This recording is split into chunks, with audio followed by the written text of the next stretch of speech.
बेटा, फरहाद बेटा, मेरे बच्चे। फरहाद! फरहाद!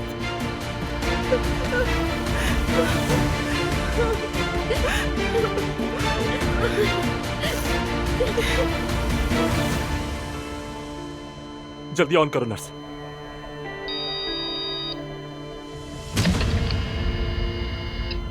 इसे बढ़ाओ।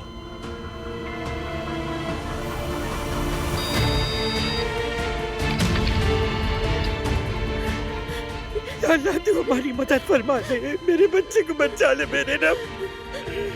तुम मुझे छोड़कर नहीं जा सकते फरहाद। देखना गुल्लू से कुछ नहीं होगा, वो ठीक हो जाएगा, डॉक्टर उसे बचा लेंगे। तुम्हें हिम्मत रखनी होगी। थोड़ा सा और बढ़ाओ नर्स। जी ठीक है डॉक्टर।